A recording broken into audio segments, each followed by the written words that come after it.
तो दोस्तों आज हम लोग जिस कंपनी के बारे में एनालिसिस करने वाले हैं उसका नाम है जिंदल फोटो।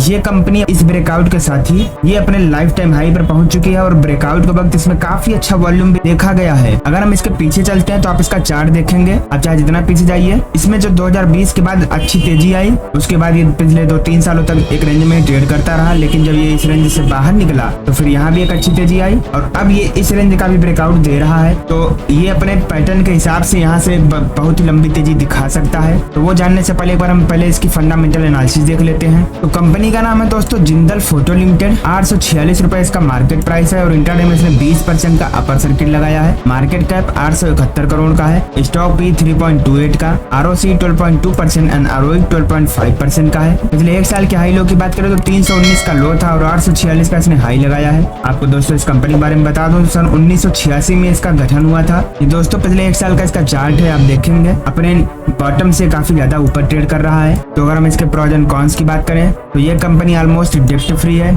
इसकी जो बुक वैल्यू है वो 0.39 टाइम्स है, जो कि काफी अच्छी है। कंपनी लगातार अच्छे क्वार्टरली रिजल्ट भी दे रही है। पिछले 5 सालों का इसका जो CAGR है वो तो बहुत ही शानदार है, 125% का। बाकी वहीं पर हम इसके कॉन्स की बात करते हैं तो टैक्स रेट इसका काफी लो प्रतीत होता है और जैसा कि आप देख पा रहे हैं कि कंपनी लगातार प्रॉफिट बना रही है, उसके बाद भी अपने इन्वेस्टरों को ये डिविडेंड नहीं दे रही है। बाकी दोस्तों अगर हम इस कंपनी के पीयर कंपैरिजन करते हैं तो इसमें आपका बजाज फाइनेंस हुआ, बजाज फिंजर हुआ, Jio financial, Cholamandalam, Shriram finance, Bajaj holding and HDFC AMC जैसी कंपनियां हैं। अगर हम इसके क्वार्टरली रिजल्ट की बात करें तो इसका जो सेल्स ग्रोथ है वो मार्च 2024 में 19 करोड़ का था और नेट प्रॉफिट इसका मार्च 2024 में 96 करोड़ का रहा। वहीं पर हम लॉन्ग टर्म प्रॉफिट लॉस की बात करें तो इसका जो सेल्स ग्रोथ है वो मार्च 2013 में 458 करोड़ का था, मार्च 2017 में 0 करोड़ रहा। बाकी मार्च 2024 में जाके 20 करोड़ का इसका सेल्स ग्रोथ हुआ। और नेट प्रॉफिट की बात करें तो जहां मार्च 2013 में माइनस के 34 करोड़ का लॉस था, मार्च 2017 में न प्रॉफिट न लॉस था और मार्च 2024 में 266 करोड़ का इसमें प्रॉफिट दिखा रहा है। तो दोस्तों इसके PNL में डेटा की काफी ज्यादा कमी नजर आ रही है,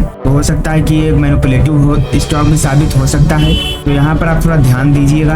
बाकी अगर हम इसके स्टॉक के CAGR की बात करें तो पिछले 10 सालों में 24% की रेट से, पिछले 5 सालों में 91% की रेट से, पिछले 3 सालों में 134% की रेट से और पिछले 1 साल में 140% का शानदार रिटर्न दिया है इस कंपनी ने। वहीं पर अगर हम इसके बोरोइंग्स की बात करें, जहाँ मार्च 2013 में 3402 करोड़ का लोन था, मार्च 2017 में कोई लोन नहीं था, लेकिन मार्च 2024 में 55 करोड़ का लोन भी है। वहीं पर टोटल एसेट की बात करें तो जहां मार्च 2013 में 4610 करोड़ का एसेट था, मार्च 2017 में 118 करोड़ और मार्च 2024 में 2335 करोड़ का एसेट भी है। जिंदल फोटो की अगर हम शेयर होल्डिंग पैटर्न की बात करते हैं तो इसमें प्रोमोटर्स की हिस्सेदारी जून 2021 में 72.72% थी, वहां से बढ़कर मार्च 2024 में 74.20% हो गई, यानी और बढ़ गई है। FIIs का न कोई हिस्सा था, DIIs का जो था वहीं का वही है, 0.2 का 0.2% थी। और पब्लिक की बात करें तो 27.26% से घटकर 25.78% हो गए, यानी कि जो पब्लिक का माल था वो भी प्रोमोटर्स ने बाई कर लिया। तो जिंदल पॉली की अगर हम फोरेंसिक एनालिसिस करते हैं तो 6 पॉजिटिव संकेत, 2 न्यूट्रल और 5 नेगेटिव संकेत देखने को मिल जाएंगे। बाकी के कुछ डेटा